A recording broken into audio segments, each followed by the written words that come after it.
Uh-oh. We're live.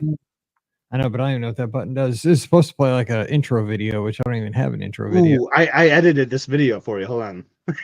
Well, because now, like, there's a new feature on our service that it'll play intro videos for you, but I don't have one. Like Well, I guess we're fine. We are live on all the places. Hey, hey, hey, hey, hey. It was Canadian Thanksgiving yesterday. Maybe today. Are you live on Twitch? Today. I think it's Canadian Thanksgiving today. Because I feel like I haven't been getting my Twitch notifications for like other things. Oh, there it is. I just got it. So, okay. So it is working. We're green checked on Twitch. Hello to Kristen Carpenter Weens over on Instagram. The people I follow have not been playing on Twitch I don't lately. think we're like real big on Twitch because it's gamers, but you know it is. Why not? Yeah. I went back yesterday to see if you went live on Twitch. If like my Twitch app was wrong, and it said 0 people watched. Oh well, yeah. I know that we're not big on Twitch, but I mean, why not? Because it's fun. Yeah. Rikki, can you try to sit that on something? Because it's really loud. Let me see. Hold on. I think. Let me see. Let me see. We are going to start in just a second with listener questions. If you have a question, put it in the comments below. And as soon as Rikki puts her microphone like the old CD players in the 90s in my Buick Skyhawk to keep it from skipping, we'll get started. Get her a pillow. I miss burning CDs. I mean, I know we make playlists and stuff now, but like... You're right. I know my dad had like the first CD burner that anybody had ever seen because we owned a DJ company. People were like, "Oh my god, what magic is that?" I made the biggest mistake. Like my mom would buy like labels for me, so I would put like this adhesive sticker on a CD, and then after a couple, like it would start peeling off. And I put one in a car once, and it never came out. Yeah. Like, I guess I'm listening to this for the next couple of years. Oh man, yeah. Those blank CDs were like $10 or something at first. They were expensive, man. Oh man, they were so expensive. Cow, like one blank CD. Yeah, you're like, you better make it a good CD. Yes, you better, because you hit that finalize or whatever. Like, it was over. I was like kind of like your dad, and like you guys, like I was like one of the only ones in my circle that had one in high school or middle school, maybe I don't even remember, but.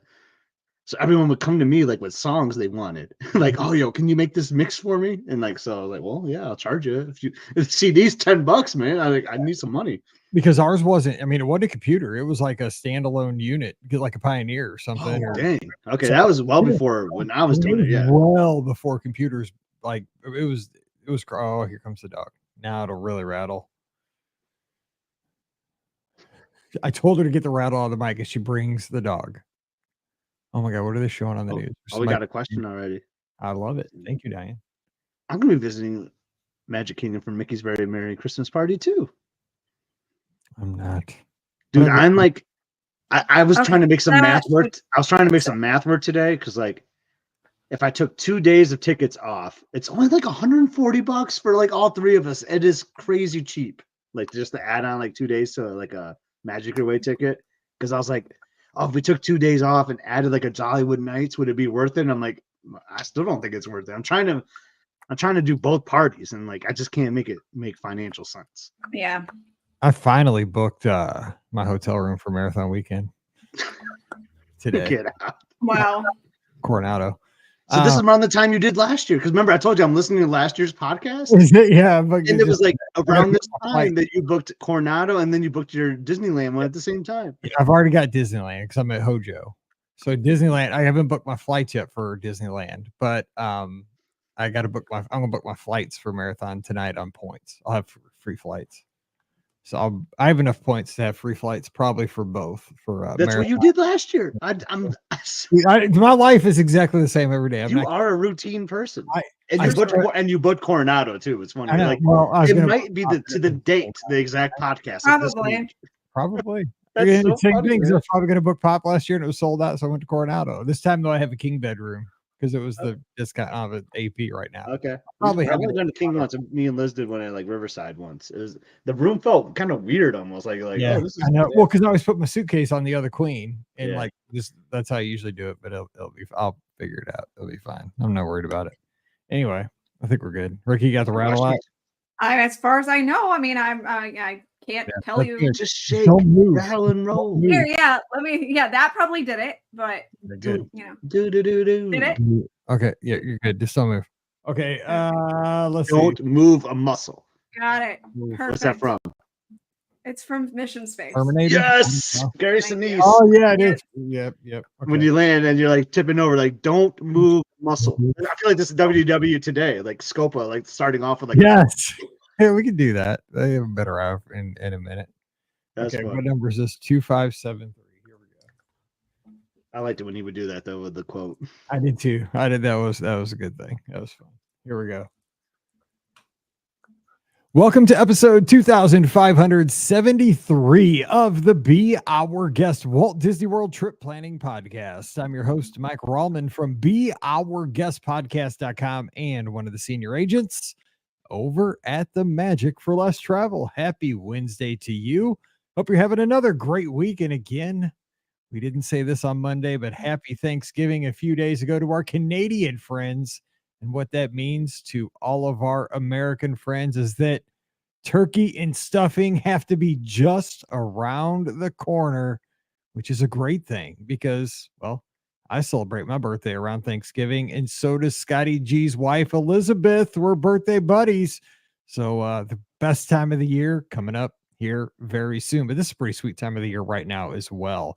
So joining me today, the crew's assembled. We're going to be answering your listener questions, having a good time. We're so glad that you're here with us today. And I should never have the news on while I'm recording this podcast because they're showing a race. It's called Run With Your Wife, and it's Mr. and Mrs. Incredible carrying each other in costumes on the news. I have no idea what that was because I have it muted, and that's why I should never have TV in the studio. Anyway, joining me today from Must See Adventures over on YouTube, we have your friend of mine, hashtag Scotty G. What's up, Scott? Happy Wednesday, Mike. Yes, you and Liz are a day apart. Her birthday is actually on Thanksgiving this year. And speaking of birthdays, since this is dropping on a Wednesday, today is my birthday. So happy birthday to me. So Hey, it's the birthday episode. It is. Happy birthday. Happy Wednesday. Happy I hope birthday. everyone is having a great October 16th today because it is one of the coolest days of the year. I'm just saying. It is. So what are the big plans for the birthday this evening? I mean, you're going to go to the casino. You're going to go to, there's no lug nuts game. It's off season. I mean, what do you got? It's a Wednesday. Wednesday is a weird birthday day, right? I mean, yeah, it's the middle of the week. It won't be like last year where I was having dinner at Ama celebrating my 40th at Olani. That was not the same. Not the quite same. No. difficult to top that this year here in Lansing, but I'm sure we'll go out to dinner, have a nice meal. You know, it'll be fine. You know, last year was the big celebration for the 40th, and now I got a decade of boring birthdays basically coming up. Yeah, I mean, yeah, that's it. Yeah. Well, I mean, you can only hit the big, numbered ones every decade. So Yeah. just hang in there. Yeah. It'll be fine. It'll be a fun day, I'm sure. And shout out to Justin Hooper over on Facebook, who's tuned in live with us as we record here on Facebook, YouTube, Twitter, Twitch, and Instagram. He knows what I just saw on the news. Amazingly enough, it's actually called the Carry Your Wife race, and it's up in New Hampshire. He says the winner gets the wife's weight in beer and some cash.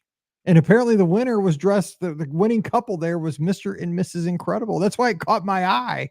I just happened to have it, on from earlier in the day, and I forgot to turn it off, and I just peeked up there, Mr. and Mrs. Incredible on the screen, and Fireman Carey, and they're running through mud. I was like, whoa. That is Where's amazing. Slow Zone? It was wild. I mean, if you're running for beer and cash, that's, I guess, that's winner take all. I love it. That's so great. You're going to see Brian and Rikki in that race next year. That's what I was just going to say, because Brian runs marathons and that dude can run. So we have Rikki. She joins us from the mouseforless.com and at DisneyWorldAfterAll.com. Rikki, sounds like you need to head to New Hampshire next year. What's up? Okay, I guess we do. He hasn't really been running that much since we had Lucy. So, I don't know. It was very much of a distance race. They were running through like a mud bog. Oh yeah, then I'm out. Me and mud is definitely not a thing that's gonna happen. So I'm out. How many husbands drop their wives in the mud like that? Yeah, exactly. That's what I'm worried about, and that's why this would be. But a it big could bet. add extra weight when you go to the scale after the race for more beer, right? I guess that's true. It's a calculated risk, right? I mean, Do it. Could have detrimental consequences, but I mean, it also could get you more beer. Okay. It could. Who knows? Yeah. So what's up, Rikki? You ready for some questions? I am. Yeah, I'm ready to answer some questions. I'm here with all the kinds of knowledge. So today in St. Louis, we have a freeze warning. That means it's time for Mickey's Very Merry Christmas Party. And Diane's got a question about that. She says, I have a question. She's come to the right place. We'll be visiting Magic Kingdom for Mickey's Very Merry Christmas Party for the first time ever. Very excited. My daughter is begging me to make reservations at Tony's so she can see Tony come out and greet guests. I've never heard of this. Is this a thing? Thanks in advance. I have, however, Tony? Yes. So before COVID, they did I want to say it was a dessert party or some sort of specialty dinner or something like that, where Tony actually came out and met with guests and things like that. Unfortunately for you, it was, I think, a one-time thing. It only happened, I think, in 2019. So that would be the year before COVID. And then never has returned again. So I don't know if that wasn't just a popular experience that they did, or if COVID just killed it or what. But yeah, unfortunately, she's not gonna be able to see Tony. So you can still go to Tony's. I thought I recently ate there after not having eaten there for like 20 years. And I thought the food was excellent. They really have upped their game. They have like new chefs, new menus and things like that. So if you are looking for somewhat decent Italian food now at the Magic Kingdom, I'm going to suggest Tony's as an option. It was really good. So if you want the food, go to Tony's. If it was really just to meet Tony, then and you don't care about the food at Tony's, then just go somewhere else. For one thing, I've never seen Lady and the Tramp, which I guess that's a character in Lady and the Tramp because of the dog. Yes. Okay, so Tony's the chef, I'm guessing. In the movie. He owns the restaurant. Yeah. He sings Bella Notte, like the popular song from the movie. It's not like. No, it's not Careless Whisper. No, we're good. Okay, I just wondering. Okay, but I mean, it's a romantic scene, right? With the new. Yeah, very. Yeah. Okay, but here's the thing. I didn't even know this was a thing. Like Tony, that cracks me up, but that's awesome. Like it was a one-time thing. Cool. Like it's okay. The guy with the squeeze box, that'd be sweet. I do like the idea of that. They should do that more. Picturing that in my head is cracking me up internally right now. Like I'm dying on the inside. It would be a great character experience for Disney to have all the time. I'm not gonna lie. That sounds amazing. Something besides Lady and the Tramp, because I've not seen Lady and the Tramp, but there is something Disney where they go around singing Bella Notte with the squeeze box. There's like another movie or TV show or something. Not to my knowledge. No, that's mine either. And like they're Bella Notte. Yeah, I have. There's an attraction. There has to be an attraction at Disney where they do this. You're thinking maybe Pirates of the Caribbean, where like the one. There is, but there is something else. There's something else where they do it kind of humorously, where they squeeze the squeeze box and they sing Bella Notte. It's like maybe is it in like PhilharMagic? Is it in like some kind of an attraction? It's a movie. No, this is killing me. I don't think it's in PhilharMagic because like that's more. When I said PhilharMagic, I was thinking Fantasmic actually, but it's not Fantasmic either. It's not that either. I think there's something, but anyway, I'm with Rikki though. I will say, because I do like the food at Tony's, but this is one of those places, man, right in Town Square, Magic Kingdom. I mean, every person walks past this place. They could do much more with it. They should theme it even more heavily. I think it's underutilized. Scott, what do you think? I think so. I've actually dined there. The last time I dined there was for a Mickey's Very Merry Christmas Party, believe it or not. It was a couple of years ago. And I'll say I thought it was better, but I agree. I think there's so much more potential. It was only the second time I ever eaten there. The other time we timed it perfectly to dine outside during the Main Street Electrical Parade, which is like ideal. Nice. Like if you can get an outdoor table during a parade, that is ideal because it's a very cool viewing spot. But in the pre-show today, we mentioned Mike Scopa, and like I always think of Tony's with him because there was a great episode, Mike, back in the day where they were talking about Tony's and he was hating on it, and like, but then he was like, "Well, I can think of a good thing to say," and he was like, "I like the chairs at Tony," and like, but it went on the whole episode. Like every 5 minutes, he would just pop in and like, "Oh yeah, I like the menus look nice at Tony. Oh my gosh. Even the entire episode, and like I was just dying every time he would just jump in like off topic and say something he liked about Tony's, which was like obscure, like, oh yeah, like the chairs. Like I don't know, it was just so funny. But it's a cute restaurant, but yeah, I think it needs a little bit of love. But hey, Rikki, I'm glad to hear that it's heading in the right direction. It was I seriously, it was much better. They had these gigantic mozzarella sticks. I mean, seriously, they were like a foot long, and I'm not joking. And the pasta was really good. Yeah, we had a caprese salad, which was fantastic too. So I'm gonna suggest definitely put Tony's back on the radar. If you've written it off like I did, we literally were like, Brian and I were looking at reservations, and we sat there and said, where haven't we been in a while? And Tony's was one that popped up, and we said, we haven't been here in a while. So we jumped on it, and we both were like, we are coming back here sooner rather than later. It was really good. Or don't, because it's clutch, because you can usually get an ADR there. It's true. It's true. Yeah. Because it is a good restaurant. It's not real, it's not super fancy. It's not super themed, but it's good quality food, and it's right there in the Magic Kingdom.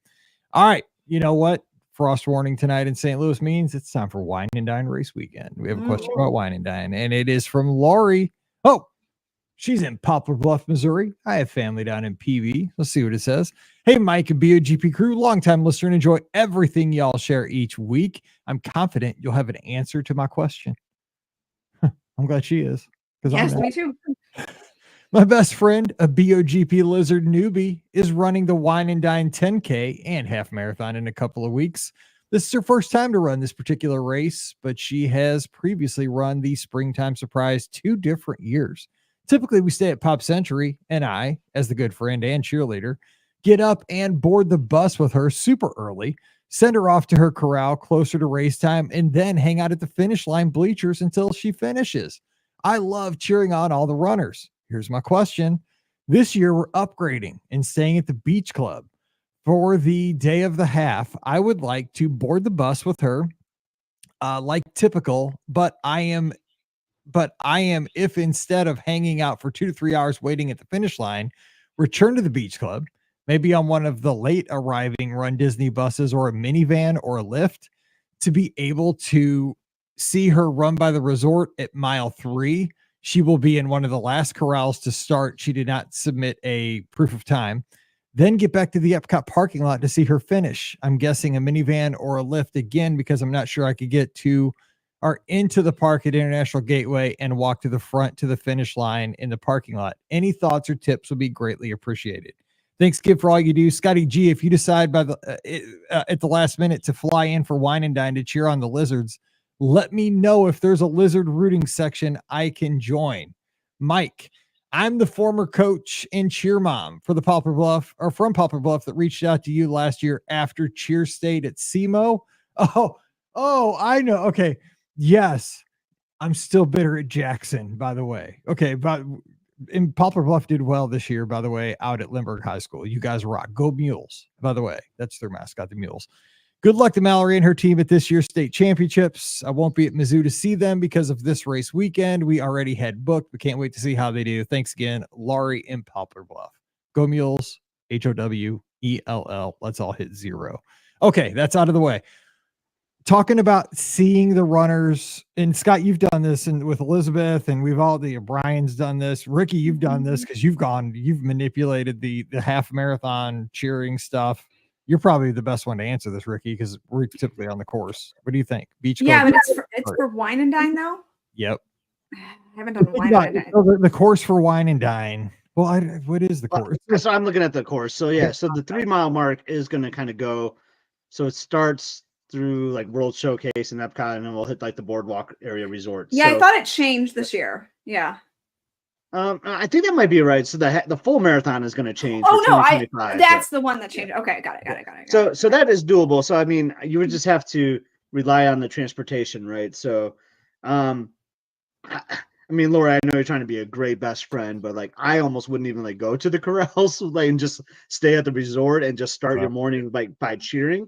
I think that's the safest route for you to be able to cheer them on so early in the race at mile 3. I know they're in the last corral, but that would be my safest bet, but you can definitely still attempt to go to the corrals, be that great friend with them, support them and go there. But then that's when it's going to get a little chaotic where you're going to need a minivan or rely on Disney transportation, but with all the road closures and such, that might be real difficult. That's kind of risky.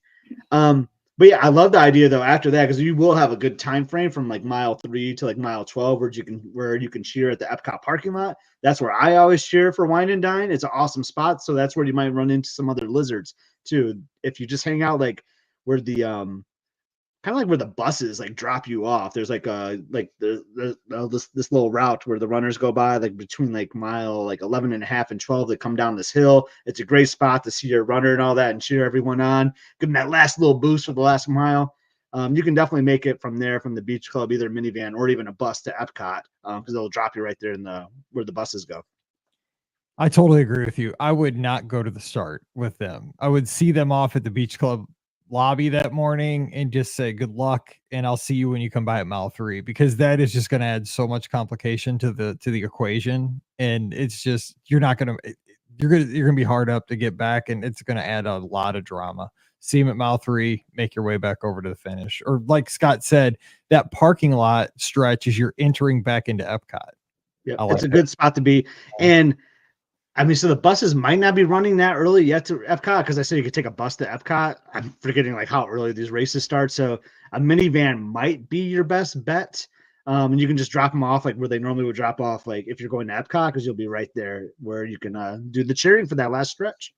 You just got to remember, like, roads are closed and transportation is going to take a lot longer than typical with these. She knows with the races, though. You got to that's my biggest thing I always have to remember, is that in my mind's eye, as somebody that travels to Disney a lot, like I have a kind of a database built into my head as to how long it takes to get from place to place. But on races, throw it out. It's going to take a lot longer.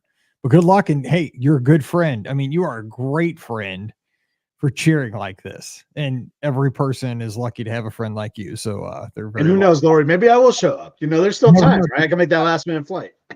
He's done it many times. So let's go. All right, Cheryl's got a question. It says New Year's Eve at Epcot. Ticket question. Oh my gosh. She says, thank you for answering my question on the podcast. It made my day to hear you all interact with my questions. And I made all of my friends listen to that episode with me. Hey, nice. We appreciate that. I do have 2 follow-up questions. One, we will have a first-timer going with us on this trip. Can you share some tips on how to get the most out of our park experience during this busy time? I have an annual pass, and the rest of the party has 4-day park hoppers. We want to try to get in as many rides as possible and try to hit the new popular rides like Tron, Tiana, and Guardians. And number 2, we are planning to have a resort day on New Year's Day to recover after New Year's Eve at Epcot. Any advice for what to do on that day? We're staying at Old Key West. One member in our party wants to try beignets somewhere. Thanks again for all you do with the podcast and with the Magic for Less. My past trips have been made better thanks to the tips I've learned from you guys on this show. Well, thanks, Cheryl. We appreciate that so much. All right, so Cheryl looks like she's on an AP. The rest of the party's got their 4-day hoppers. They want to try to get in as much as possible, like Tron, Tiana, Guardians. They're going during that busy time, New Year's Eve-ish. So, yeah. Scott, throw some tips. Rikki, what you got? So this is off of this is not on Cheryl's plan. I'm just gonna throw this out as a suggestion though, because you want to try to maximize like all these rides during this busy time. And you said your resort day is going to be New Year's Day. I will say from experience, New Year's Day is a slower park day for sure, because of the reason like everyone's out right at the studios, Epcot, Magic Kingdom, exactly. Which I know you want to be at Epcot on New Year's Eve, so you're probably going to be a little tired. But I tell you, like it pays big dividends to go to the parks on New Year's Day. And it's not just that, like people are like, oh, it's a fresh start. Like I'm going to start eating healthy, so like they're going to like start, or they're going to be going to the gym. I'm telling you, it's a real thing. Then you hear the second part, they're looking for beignets. Yeah, I know. No, I'm saying that's why people don't go. That's what I'm saying. That's why the parks are going to be empty. And then the football people are going to want to watch the bowl games. Yep. Like it really does drop. I've seen it because I've been there a few times. It's amazing what New Year's Day crowds are like. So just going to throw that out there as a suggestion. I know I like the plan of the pool day after the long day of park touring, but keep that in mind if you're trying to get some stuff done. New Year's Day might be a really good option for you. So with that, what do you? It's kind of balance it. Maybe on New Year's Eve, you go into the park at say 3 or 4, and make that kind of ease your way into a resort day. Yep. I mean, you and I've done that. Yeah, I mean, that's what we always do because I can't survive. Like, there's no way I could do Epcot from like rope drop to midnight. Heck no, man. Dude, Epcot is so fun on New Year's Eve, but I mean, the people that go there in the morning and are still alive at midnight, I don't know how they do it because it is awesome. Don't get me wrong. New Year's Eve at Epcot, it's amazing. But if you are there, you should get a Congressional Medal of Honor if you make it from rope drop through New Year's Eve at Epcot. It's just crazy. You have the fire breathing dragon, you have the live music, you got the noise makers. I mean, you are so overstimulated. I don't know. Rikki, give your thoughts. How could they maximize their fun? Yeah, no, I love Scott's idea of actually going for New Year's Day. I think that's a great idea. And actually, maybe I would even potentially like swap it and do the 30th, maybe do that as the pool day, that kind of thing. Just because I think that would probably be a little bit better. But I digress. To maximize the most amount of time, I mean, you're going to want to probably consider a lightning lane. I would definitely think that would be the best option to be able to experience all the attractions that you wanted to experience. It's still going to be really difficult though, because it is seriously that stretch between Christmas Day and New Year's Eve is ridiculously busy. I mean, those are always the times that we would see park closures. So just keep that in mind. Now, of course, things have changed a little bit since COVID. Haven't necessarily seen that as much lately, but you never know. They may go back to, the park's closed. So just a heads up, that stretch right there is usually when you'll see the most. So I would, it's going to be harder to get those lightning lanes and virtual queue reservations, but those are the two things that I would make sure that I would try to do to be able to maximize your time. And if you're looking for beignets, I just wanted to circle back to that. You've got a couple of great options that you can choose from, at least as of right now. The one is for sure a permanent option, and that is going to be Port Orleans French Quarter. They have beignets pretty much all the time there. So if you're looking for those, they're really good. And sometimes they have specialty beignets, and sometimes they have alcoholic beignets. Yep. It just depends on what you want. You're bringing in the new year. Exactly. You might as well, right? So that's an option. But then if you are just looking for kind of a regular beignet and you're in the Magic Kingdom, as of right now at Golden Oak Outpost, they are serving beignets to kind of, mix in with the whole idea of Tiana's Bayou Adventure opening. So they are doing them there. But they've always said that that's temporary, although every time I've gone past it, it's a huge line. So, it does much better than chicken nuggets and, French fries. So temporary. I mean, give the people what they want. People exactly. Donuts. Come on, people. Exactly. I mean, So let me ask you two a question. I have a beignet question for you too, because I think you've had both. So beignets at French Quarter or beignets at Disneyland Park, which one do you prefer? It's all about context. Disneyland. So I've only had the Disneyland beignets. So even though they're good at French Quarter, but I mean, dude, with a mint julep, and they're and my buddy, they were awesome out there. Now I will admit, they keep having during this Halloween season these cookies and cream beignets at Port Orleans, and every time I think I really need to get over to Port Orleans to try these because they sound amazing, but they only have them during Halloween. And I can never get over there in that brief window. So I'm always very disappointed in myself because they always sound delicious and I can never get over there. But the French Quarter ones are solid, man. That bag, shake the sugar. I mean, Scott, what about you? I love beignets with my boy, right? Yeah. And why can I not think of the area? The New Orleans Square. Thank you. In New Orleans Square, you got the train. Sometimes there's music. You're just chilling, relaxing. It's a beautiful setting. But the beignets at French Quarter just blow them out of the water, in my opinion. Those, because I feel like they're too dense in Disneyland. Like they're fuller in at French Quarter, and they're just significantly better in my opinion. Like I really noticed the difference. But But then you're thinking like, oh, but it's Disneyland. It's fun. They're cute. But like, I got it for taste and value. Like, it's French Quarter all day. So I give not you even that. close. Now I'm I looking can at see that. beignet places in St. Peters, Missouri. Mhm. Beignet. Or can I get a beignet tonight on a Monday Mhm. evening after Taco Bell? I know, right? That's gonna be- all. That's all shared in the Discord. Our photos of our beignets. Yeah, Okay? exactly.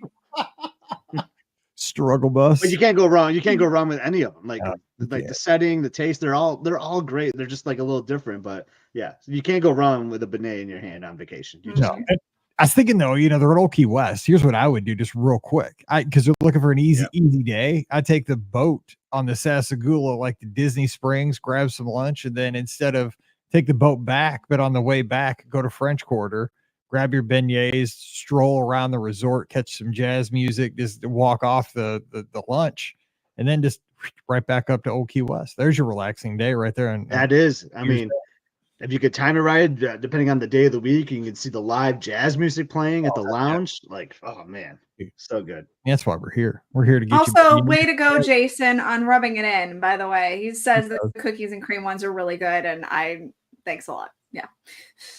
Making me jealous. He means it with the kindness of his heart when he of course. I'm sure. Yeah. Beignets are better at a red Solo cup. All right, next. We have Clayton with a question over on Facebook. We're going in November. We normally don't get the park hopper. Is it worth paying extra to get the park hopper and go to the Magic Kingdom on a party day and park hop somewhere else for that evening? Touring Plans has the Magic Kingdom day as a 2 for the day of the party.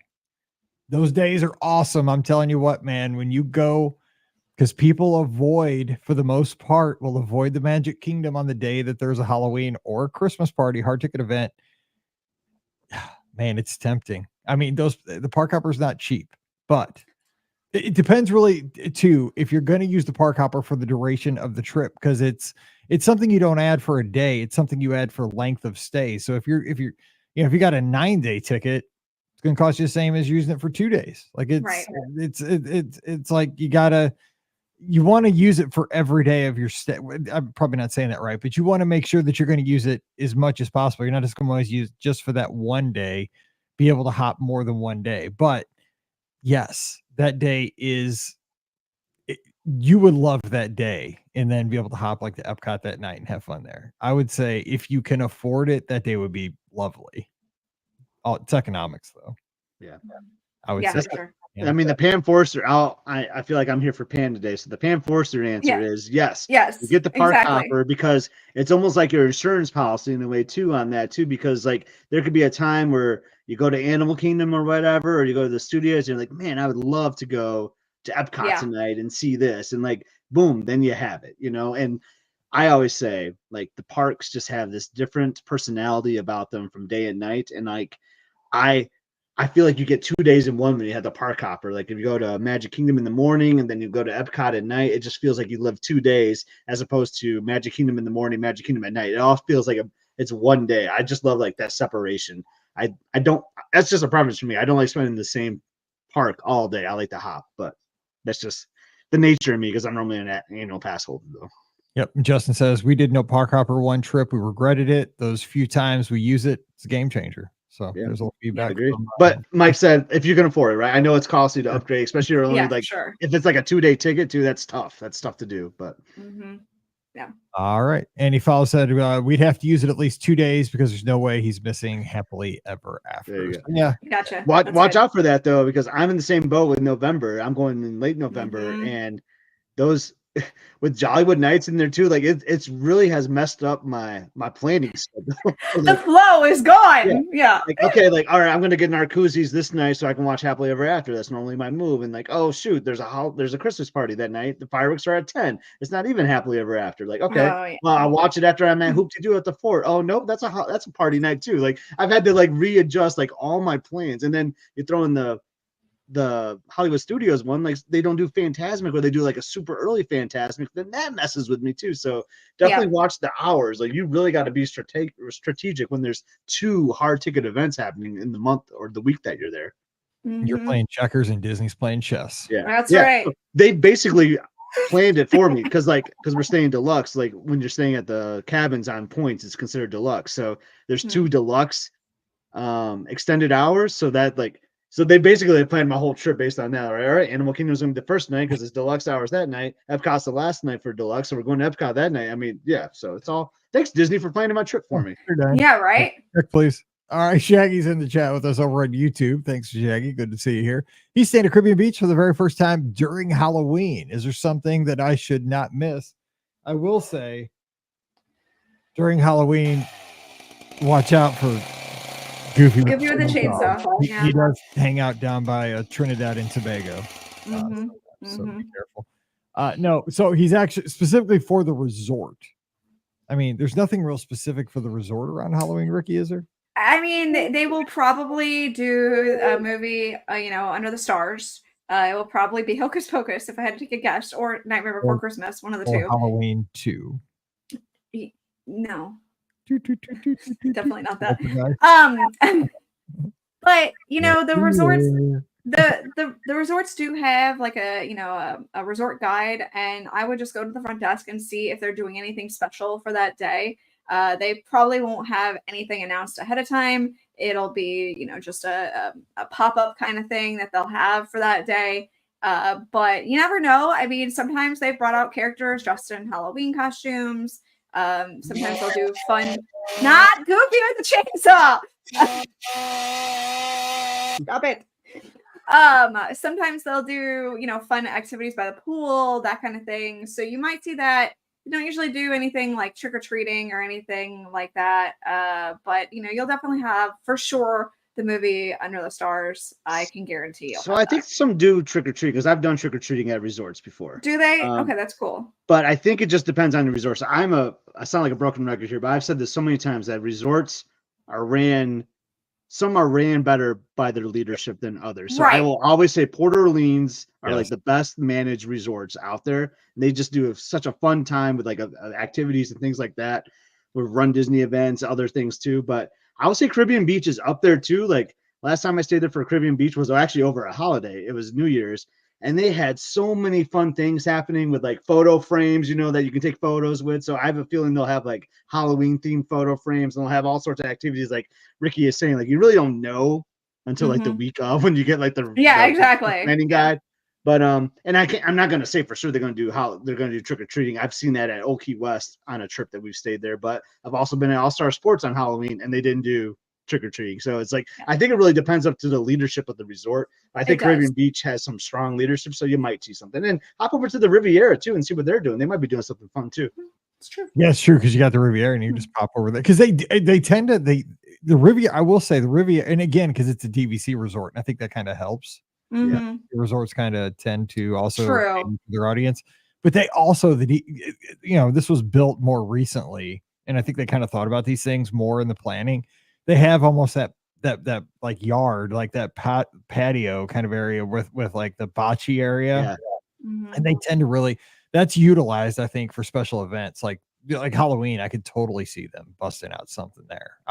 I'd peep over there on Halloween too. If there's nothing Beach. I wish they would promote stuff for that better. Like even like when I'm going down for Thanksgiving, like I would love to know. And it's usually like most restaurants are going to have like a Thanksgiving dinner, but like you want to know for sure when you make that reservation at 60 days, right? Trust me. They did it. Easter is another one that kills me. Like Easter, like come on. Like it is the bane of my existence. I have been fighting this fight for years while updating the mouse for less because they don't ever announce anything, maybe but possibly 2 weeks before Thanksgiving. And by then everybody's usually got their advanced dining reservations done. So it's useless at that point. And you're sitting there going, when people are planning their reservation 60 days in advance, well, why don't you have any idea about what kind of specialty dining option you're going to have for Thanksgiving and Christmas? I mean, Christmas is another one that they oftentimes have a specialty dining experience. They just don't ever put it out there. It's just here's the restaurant. Oh, look, we have a special turkey dinner today. You could put that out. So I'm going to help people that are planning for like the holiday season because we make things happen, right? On the podcast. Yes. This is what I always hear. So be careful. We wield a lot of power with these things. I know, but this is asked in the Discord by our friend Paul. And I was thinking the same thing this morning. It was funny. He sent the same message. Like, why don't we have candlelight narrators and dates yet? Oh my goodness. Like that's kind of crazy to me. Like, Like, I I mean, they have a good suspect- idea what the dates are going to be because it like always starts like the day after Thanksgiving, yeah. Thanksgiving. Yeah. But like, Yeah. no narrators yet, no dining packages. Come on, let people I making. I had to make my I mentioned- reservations at 60 days. Why can't I make those? I mentioned Yeah. this last week. I suspect they were probably supposed to announce those last week. And I think the hurricane might have pushed that back a little bit. maybe. So I will say, like on the travel agent side of things, it's still super long holds to modify packages and stuff. So they are still catching up as of Monday afternoon. It's still kind of a mess. But why would it have been last week? Why wouldn't it be at the 60-day mark for those dates? That's what, like, if I have to make a reservation. Because again, that would only make sense. I know. But you know, that's the only reason why I bring it up. Like, same with some other things. Like, I think fantastic dining packages or there's another weird dining thing that is not available at 60 days for whatever reason. Like, and it's like, you train us for this, but you don't make all the options available for us when you tell us we need to do it. So that's just Scotty G little rant. I didn't mean to rant there, guys. I'm saying they're probably out by now, so you're welcome. I'm sure. Like, happy birthday to me! Woo! Exactly. There you go, Scott. And make it happen. And I've never been to the show before. Like, I'm always just curious. Like, if someone I know is going to narrate, and then like, oh, maybe I'll mark that off my list finally. So yeah. Wait, you've never seen Candlelight? No, I have not. What? Oh my goodness. I know. I have that surprises me. Wow. That's a shock. I have seen it a couple times, most recently with Gina Davis, who did a really good job doing Candlelight. Yeah. She did a fantastic job. But of course, at this point, I'm just waiting for the right person. Of course, you know, the person that I would want to see the most is John Stamos, or Neil Patrick Harris. I mean, either one of those, would be fantastic. So Stamos was there once when we were there with like Pam and Steve, and I just didn't go. They ended up going. They booked like a Via Napoli like dining package that day. And like nice. And then I was like, we probably should have done it too, but you probably should have. Yeah, that would have been a good idea. Yeah. Real quick though, speaking of Halloween stuff, Justin offers up over on Facebook. We went 2 weeks ago for my wife's 50th. We did the Hollywood and Vine dinner to see Minnie and friends in Halloween costumes. It was great, and the food was surprisingly good. That's another place. Okay, Hollywood and Vine. Here's your analogies. Hollywood and Vine is to the studios as Tony's is to the Magic Kingdom. Ooh, that's a hot take. It is, because you never think about it. It's one of the most. I do think about Hollywood and Vine a little bit though. Yeah. Do you though? I do. I walk right past it every time. Never, like, maybe it's Mama Melrose, but like the hidden restaurant, table service restaurant of the studios is either Hollywood and Vine or Mama Melrose. One of those two. I would give that. Yeah, I give you that. Okay. Anyway, next question. I'm getting hungry. I know. I know, dude. Tony's, Mama Melrose, Hollywood and Vine. I'm ready to put up the Christmas tree too, because I love Christmas. Okay. Last question of the day is from Richard. Hey, Mike, Pam, Rikki, and Scott. Love the show. I'm scheduled to go to a conference in Orlando in mid-November. It'll be off-site, but only a 10-minute Lyft drive from the World. I have one morning free until 1, and I was wondering what you would do with free morning. I'm not planning on going to the parks, but I'd love to get a quick Disney fix to tide me over until I return with the family in April. I'll be all by myself, but would love to have a meal and do as much as possible with a little bit of time I have. Would love to hear your thoughts on what you would do with 4 hours and no parks for a Disney fix. Thank you, Richard. I love this question. You get 4 hours. You can't have too much fun or the family will be all over you. No, it's killing me with that because I would do a character meal at a resort. Dude, like a 1900 park fair or something. Family will conk you in the head if you have too much fun, but you got to, you want to have Richard. He's towing a dangerous line because he's supposed to be working. Yeah. What would you do? I mean, I've done this before. I just usually head over to Disney Springs, do a little bit of shopping, do a little bit of dining. Usually you can, especially early in the afternoon, you can usually get a walk up, which is pretty nice at most places. So that's an option as well. And grab some snacks to take home for the road because, I'm big about my purse snacks. Well, bring something home and then you're covered. You know what I'm saying? Exactly. Even if the snacks cover everybody. Like, I was thinking about you on my 4 hours. Exactly. I'm so famous for my purse snacks. So, things come home with me when I go to Disney Springs. So I'm going to suggest that. That's usually what I end up doing when I have a couple of hours to kind of kill at Disney is I'll head to Disney Springs. I think what I might do, this is just me, because he's going in November. The weather is usually sweet this time of year. and depending where he's coming from, I might just take that Uber right over to the boardwalk. Because here's the deal. In 4 hours, I could walk around the boardwalk and snack. I could get something from like the boardwalk. I know it's not called the Boardwalk Bakery. What's it called? The cafe? I can't. The deli. The deli. It's the deli. Yeah, so it's going to be the Boardwalk Bakery to me. Forget it. Well, it's like change it from bakery to deli. It's the Boardwalk Deli. Whatever. It's still in the same hole. I'll still walk to the same door. It's still Ample Hills. They sell ice cream. Dude, I'm old. Like I do quick changing stuff. It's the pizza window. I would go to the boardwalk and enjoy a time there. I could go to the screen door shop, maybe get a slab of a piece of pizza, the ice cream, go to the board, get a crumb cake, whatever. There's all kinds you of can stuff. get a pickle dog now. There's all kinds of stuff to do on the boardwalk. Plus, here's the deal. You could hop the Skyliner and go to Caribbean Beach, Riviera, pop art. You could have all kinds of fun in 4 hours. That's what I would do. I'd probably go to the boardwalk. Scott, give him one more idea. You kind of stole my answer, Mike, except I was going to, but it was similar. So November 15th, this is borderline. All right. But I would take my Uber to Wilderness Lodge and hope that the Christmas decorations are up so that you can see the Christmas tree. Call. I would get breakfast there. You can go to Whispering Canyon if you want, or you can go to the counter service. I'd probably go to the counter service if I'm by myself, get like a bounty platter or something like that. Yeah. And then I would boat over to the Magic Kingdom to hop on the monorail, and I would do a little monorail crawl. I would buy something at each gift shop for my family. So I get something at the Polynesian, I get something at the Contemporary, something at Grand Floridian, just a little something for the family. I don't know how many family members there are, but you can figure that out. And take in some of the Christmas decorations at all those resorts because they are fabulous during the Christmas time. And then I think you can boat over now, right, to the Contemporary, back to the lodge. Or actually, it doesn't matter because all you need is an Uber because you didn't drive. So wherever you end up on your monorail, just call the Uber there and take it back to where you need to go. That's what I would do in my 4 hours. Yeah, you're set. I mean, either one of those Disney Springs, Boardwalk, over to the monorail loop, the Wilderness Lodge, man, that is the place to go at Christmas if that tree's up. Oh, man. It just depends. Mid-November, I don't know. It could be close, but I think it's going to be up. I really do. Yeah, it's going to be close. Oh, man, I love Wilderness Lodge at Christmas. Man, I'm so ready for Christmas after this. Or there it is. If it's up, just go to Wilderness Lodge, have your breakfast, and take the nap, right? Do the nap. Man. And the best nap is it's not the main lobby. You go up about 3 or 4 stories. Don't tell our secrets. There's a secret fireplace, like on the 4th floor. I don't know if it's like the 34th. You got to just took a nap there after Princess 10K. Plenty of naps there.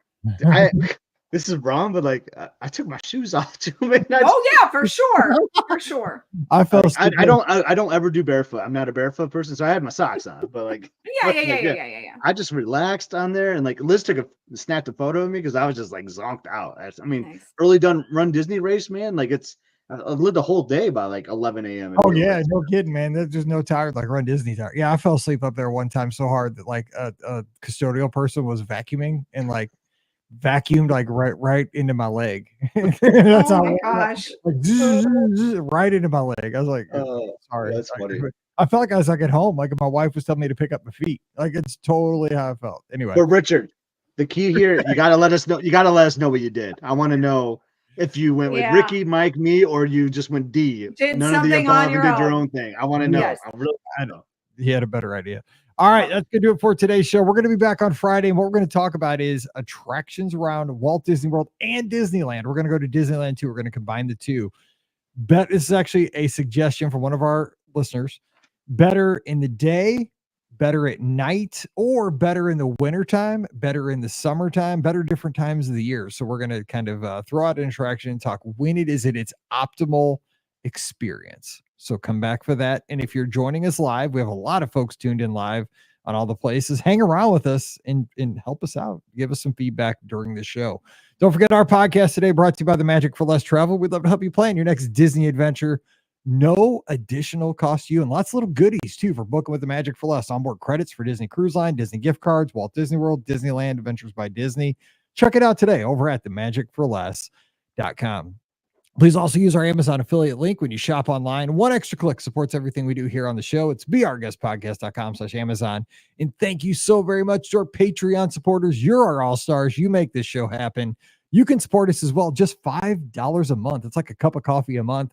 And for that, you get a bonus show every week. It's called Mike in the Midwest. Coming over this week. We'd love to have you. Patreon.com/Be Our Guest Podcasts. Give us a follow on the social media. I'm at Be Our Guest Mike. Scott's at Ep Scott. You can also check him out at Must See Adventures on YouTube. Also, Rikki at Rikki Nibs. And we have the live show Sunday night, 7 o'clock Eastern, 6 o'clock Central. You get to be a part of the show. I know people are like, hey, when can I share my trip? Hey, just give us some highlights. Call us Sunday night. Let us know. We always have a topic. We have a password to get into the show now. Last week, it was your favorite snack at Epcot. And the winner was the mac and cheese at Animal Kingdom. You had to be there.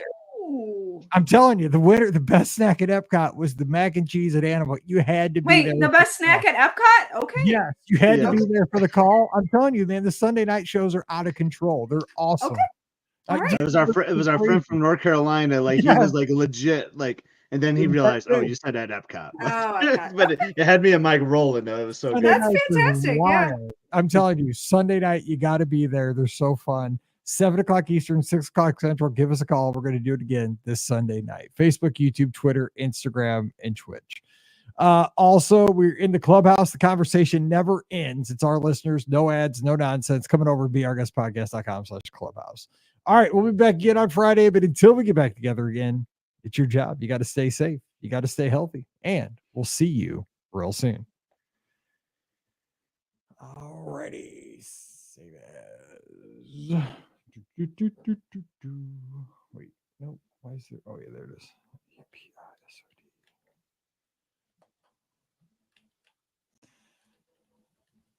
So I do this football pool with Moose. I've been doing it for like, gosh, probably almost 10 years now. Mm-hmm. And I picked every game right yesterday. Oh. I did, but I got Thursday night's game wrong. I went Seattle and San Francisco won. So I bet you I'm still in the shot to win the pool this week. But you got the Bills tonight, right? I got the Bills tonight. But the Jets, like off a new head coach, like a new they might have something to play for. They might have a little fire under them. It's true, dude. When a team fires the coach, they always win. Or the coach just might just be so amped up and they just came up with this amazing game plan, like to prove something. Like I don't know. I feel like when a head coach, I should do the stats. Like what? I wonder if AI could get that to me. Like what are the records for teams that fire their coach like the game after? They are pretty high. They usually do bounce back for that. They have one like game honeymoon just for the one game, and then it's down. Then it's a downfall after that. Is it in Buffalo? I think it's in New Jersey. Yeah, it's in New Jersey. I know. I like games in Buffalo. But I did have Buffalo as my pick though. So we'll see. Josh Allen he's a stud. Yeah, he's pretty good.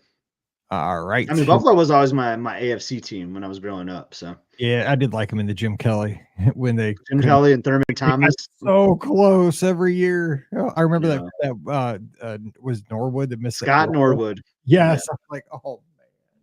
And then they were always like my Tecmo Bowl team because they were like I was like, I'm gonna play every team in order, and Buffalo was always first because it was always the AFC East and it was like in alphabetical order. So I always grabbed Buffalo, and like I knew all those players so good. Yes, I was more of a Denver Broncos fan because like John Elway was a baseball player, and like I was like, I like John Elway because we didn't have a team for that time because the Cardinals had moved to Arizona. It was before the Rams, so we were homeless there for a while. Yeah, and I was a Rams fan. Now I'm bitter Mike. I know, but you stole another team. I mean, I don't know how that works. So you lost the Cardinals, right? To we Phoenix. Did. Yeah, they. But then you took the Rams from LA. Yeah, then they took them back. And they took them back. Punks. So I guess you just got to take the Cardinals back from Phoenix. They didn't take them back. Our guy just got super greedy and just. I know. It wasn't LA. It was just he went. He saw more money and was left. It's not LA's fault. It's his. Stan Kroenke is a punk. Yeah. It's my dad's boss. Yes, punk. All right. So optimal experience for attractions. Yep. All right, here we go. Let's have fun. Oh wait, I'll give credit to the person who brought this idea up. And nope, that isn't it.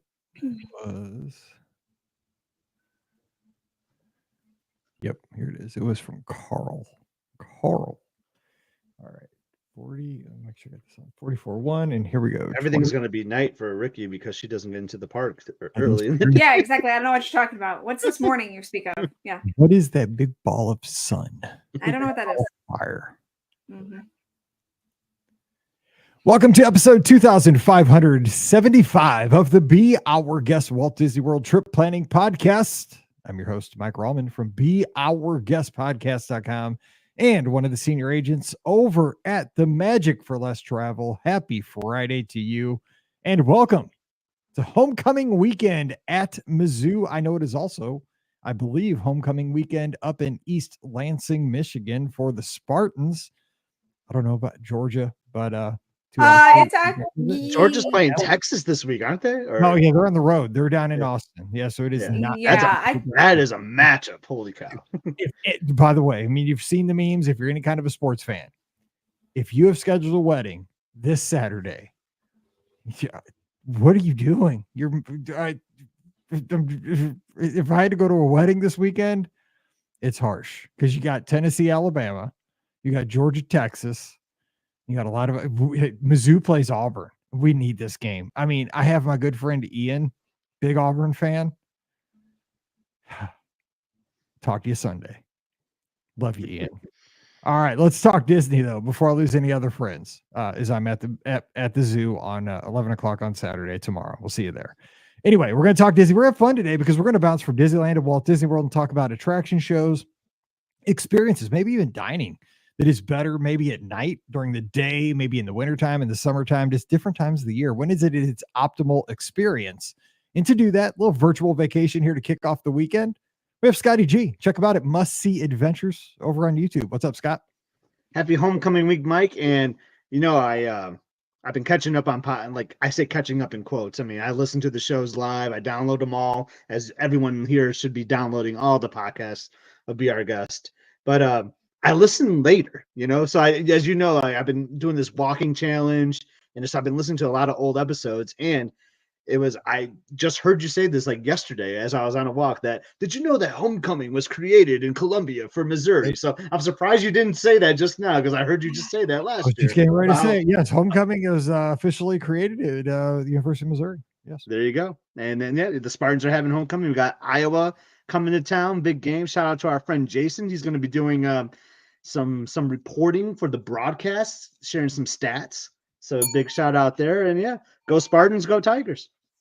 Iowa's found an offense. I mean, I know people don't like sports, but it's true.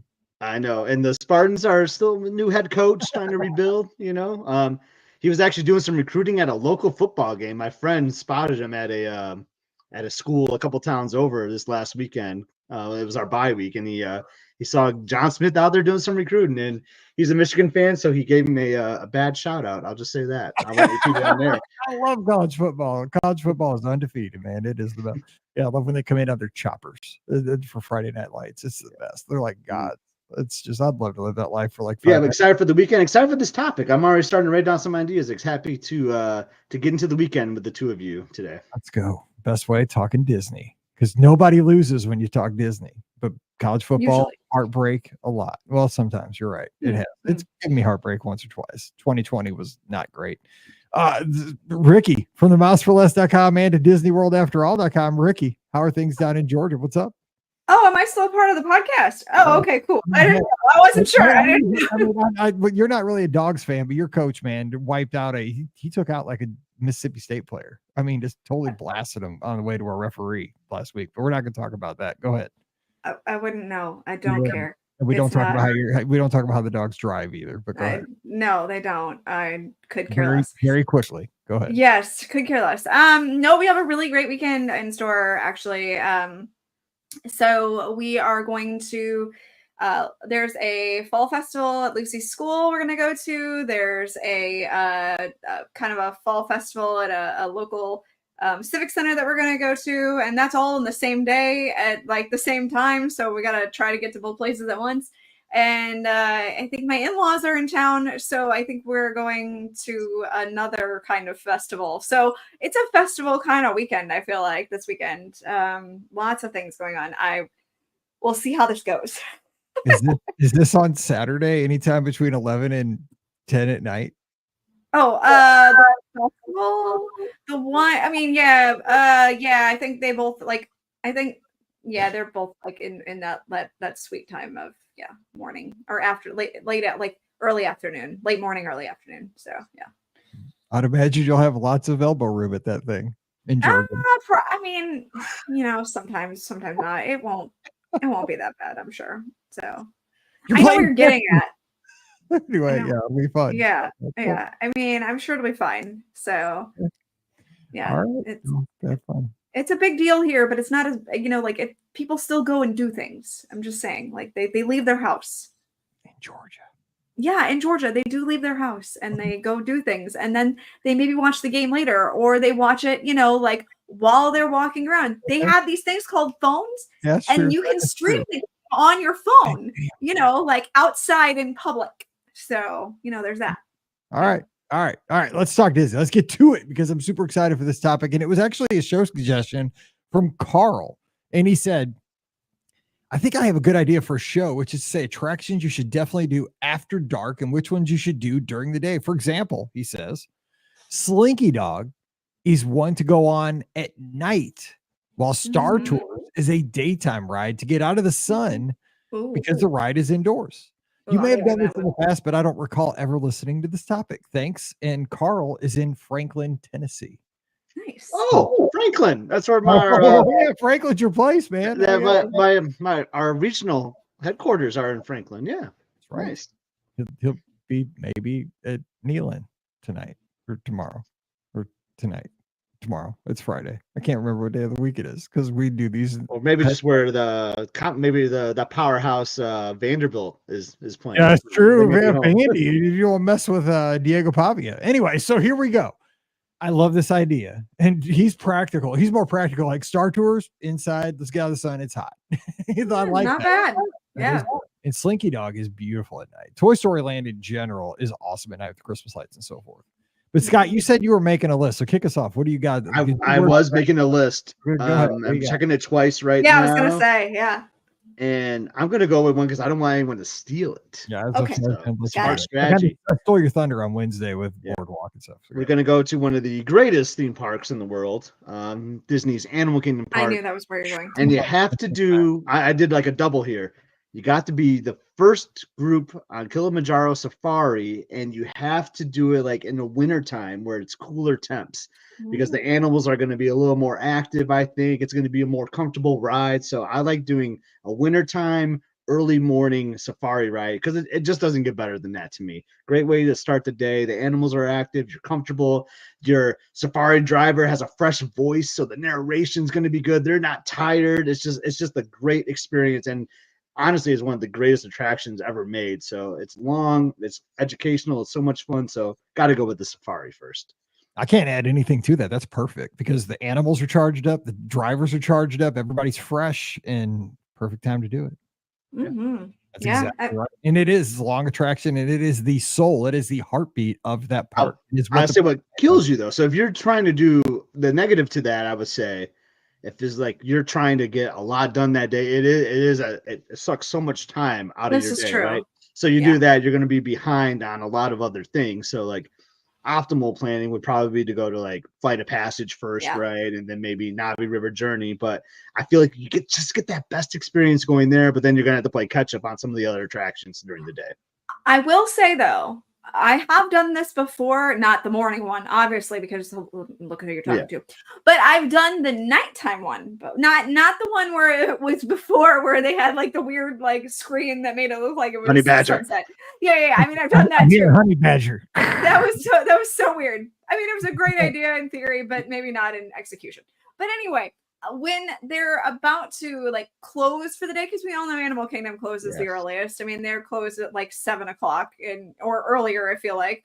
So if you take that last safari, and usually it's not at park close, it's usually about 40 minutes or so before park close. But if you do one of those last few safari rides, I think that that's actually a really optimal time to do that attraction, because I find the animals are while they may be a little active in the morning, they're ready to go. They have a timetable and they know it. So they're getting ready to head back to the corrals back there. So you are going to see them move a little bit, be a little more active. I've actually seen the lions be very active in the evening time, where they start roaring and they're actually awake. So, I mean, that is an option to do it as the last thing that you do at Disney's Animal Kingdom, because I feel like if you're not going to be able to do it in the morning and you do want to do some of those other things like Flight of Passage, then you definitely want to hit up Kilimanjaro Safaris as the last thing that you do, because I think that your animal experience is going to be maybe just as good, if not slightly better, than the one in the morning. Both answers are right, honestly. I think they are. Yeah. You just can't do it you can't do either. You can't do it in the middle of the afternoon, especially not in the middle of July. The animals are just going to be like, I don't want to move. Just like the rest of us. I mean, look at your dog. If you have a dog, your dog's sleeping in the middle of the day. You know what I'm saying? Like, I mean, mine's sleeping on my lap right now. So yeah, middle of the day. I mean, totally. And also what I'm thinking is, with that, if you do it at the end of the day, very few people are going to be that deep in the park. That's true. Say 6 o'clock. You know what I'm saying? Most people have left the park by then and have hopped to a different park or have left for the day. But if they're still in the park, they're going to tend to be in Pandora or maybe getting their last ride on Everest or something like that. Yeah, and then you do because I've done that last safari too, Ricky. We did over spring break, and it was awesome. It was just a walk on, cooler temperatures at that point in the day too. It was beautiful over spring break. But now you got more live, like Burduka is back. You can like catch some live entertainment afterwards. Like, great way to close out your day. So I agree with that. You're trying to convince me the other way on there. I think either way we're good though. First, but I mean, it's like 1A and 1B. Yeah, for sure. Because it is a sacrifice in the morning. But I mean, it's like, what's your priority, right? I mean, Kilimanjaro Safaris is basically the mission statement, absolutely, to life of the park. But if you're there to see, like, experience e-ticket with Flight of Passage, then maybe jump over to a Great Coaster and Everest. I mean. It's two different experiences. It's like, what's your goal of the day? For sure. Kind of thing. All right. My goal of the day is to give my first one before Ricky's. Let's hear it. Yeah. I mean, I have a few ideas. I'm going to Disneyland. Of course you are. Okay. Well, I'm not stealing one of mine. It's my favorite land. It's Cars Land in general. Oh, yes. Sunset. I don't care what. And it's really, I think summertime is optimal. Oh, yeah. Cars Land on a summer night, sunset.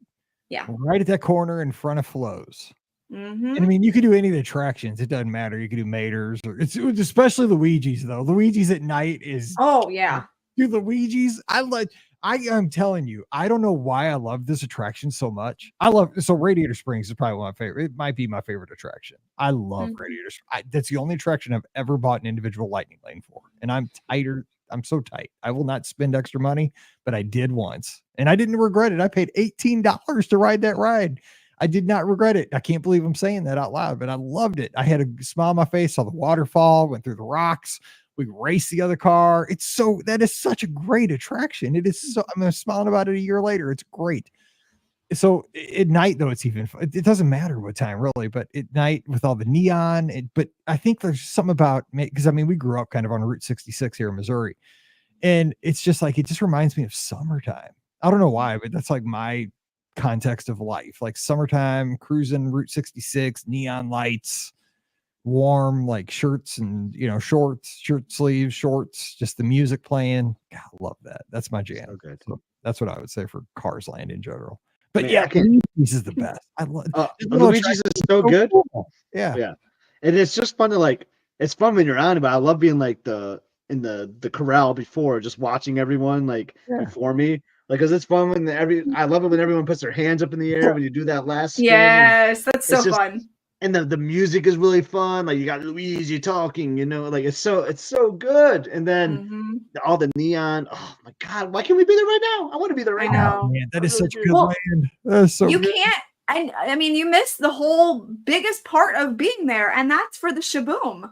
Also, that's what I'm saying. At sunset, the Shaboom. Well, you got to be there for the actual Shaboom. Like, you could be there at sunset, but you got to make sure that you're there in time for that part, because that is really the coolest part of, I mean, when they flip on that neon and it lights up the entire space, and it is so magical. You can't even, pictures, videos, whatever, they can't describe how magical it is except for seeing it in person. It's really cool. And they do it up for Christmas with some Christmas decorations. Absolutely. I think I like, and Halloween too. yeah, but in Halloween, I've seen, like Mater is like the pumpkin and stuff. But to me, like I think it's almost as good in like its natural pure form. Oh, Like that's one absolutely. of those things that, a lot of things are just way better with like their overlays. Hmm. And I like the overlays. Don't get me wrong, it's kind of fun to have that. But I mean, I think like Cars Land is just like pure, almost perfect in its pure form. Like it's Hmm. so good. It's so. I mean, I'm not even a huge Cars movie. It's kind of like Haunted Mansion Holiday. Like I don't even like that movie. That movie is so weird. I've never been able to get to the end of it. It's just so. And I know some people love it, and I think your brain has to like be a certain way to like that movie. And I'm not saying it's wrong or right. You just have to be programmed, like for a certain kind of like. It's just that kind of like animation where it's all like jumpy, or like stop motion. I'm old. Like, I don't know, man. It's just, it's funky and that talking, but man, Haunted Mansion Holiday is my jam. I don't know why. It's just so cool. Look, it's the visuals of it just pop in that place. Disneyland's so cool. I love it. I can't wait to get back. Anyway, Rikki, go ahead. Give us something. Okay, so I'm kind of going to go for a twofer, and it really depends on what kind of experience you want to have with this attraction or these attractions, I guess I should say. So I'm going to go with Space Mountain and Haunted Mansion. And here's why I'm going with both of those. They are two very different attractions. Obviously, the preferred way of seeing it is at night for both of those attractions because it's a much cooler experience for both of them. Space Mountain is just ridiculously awesome at night. But the cool thing about it at night is, this goes, and of course, Haunted Mansion is just like next level at night. I mean, seriously, it just really takes on a whole new meaning at night. But the thing that really makes both of these attractions special at night is that your eyes have adjusted a lot better, obviously, because the sun is not out. And so it means that you can see a lot better in both of those attractions. Now, the flip side of that, though, is if you want to not be able to see as well, like especially for, say, Space Mountain, where you really kind of want to have it be more in the dark and per se, I would say the daytime is a better experience. So for both of those attractions, because again, you're not going to be able to see things as well as clearly. You have to walk super fast through the queue so that your eyes can't adjust. Almost. I still think your eyes are not adjusted fully. I mean, let's be perfectly honest. So, because it's a totally different experience. I feel like at night I see things so much clearer on both of those attractions once my eyes have really adjusted. Now, of course, the best time though, we're gonna go back to Space Mountain. The best time to ride it is during the Halloween party when it is completely pitch black and it's nighttime, because let me tell you, that is terrifying. I just did it here a couple weeks ago. It is absolutely one of the most terrifying things. However, I will also say I've done Space Mountain at Christmas and they have strobe lights lighting everything up.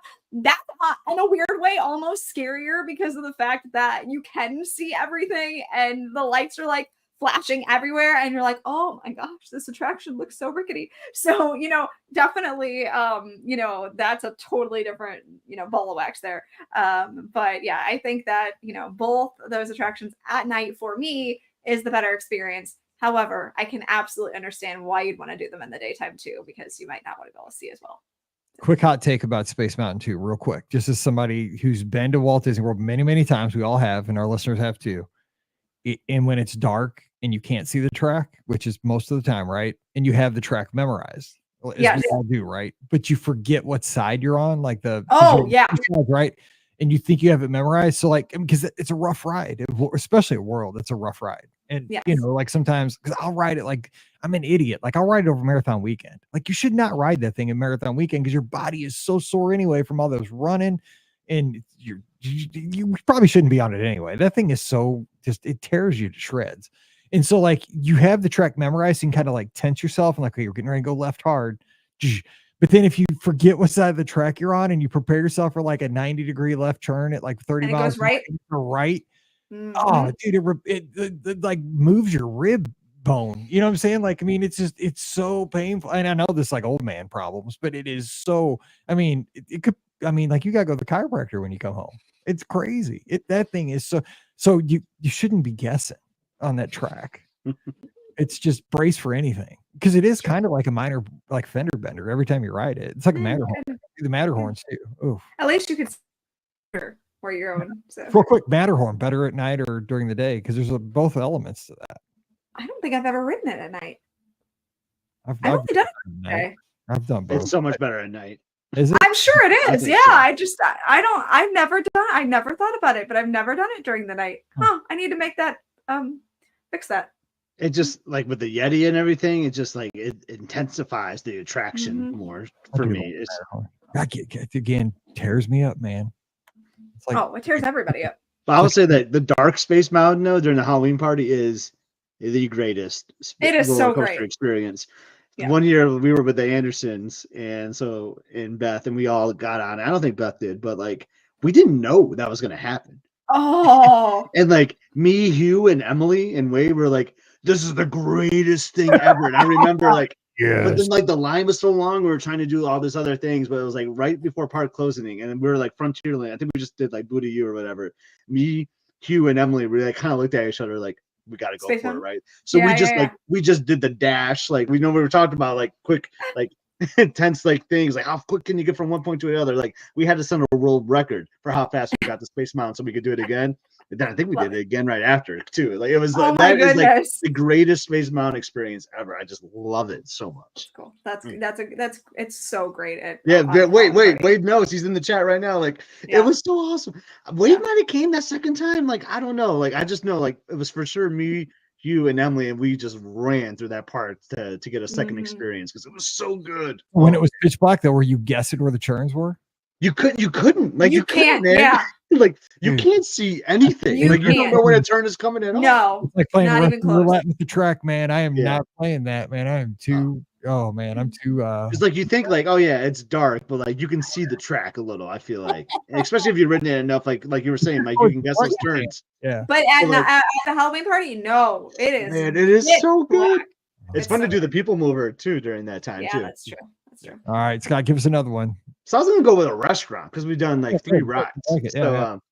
I will say I'm more of a have a counter service for lunch, have a table service for dinner. But for my next one, like the night experience for this counter service restaurant is so much better, and that is the Yorkshire Fish, the County Fish Shop at Epcot, because like. Who wants to have hot fish and French fries in the middle of the day, right? No. Like, especially in summertime, it is just too much. It is hot and it is so busy. You're going to end up sitting on a curb somewhere. Mike, I know you've done this, right? You've sat on a curb. Did this. I was just saying because I finished the marathon. I think it was last year. It was recently. I saw you over there because I was coming through.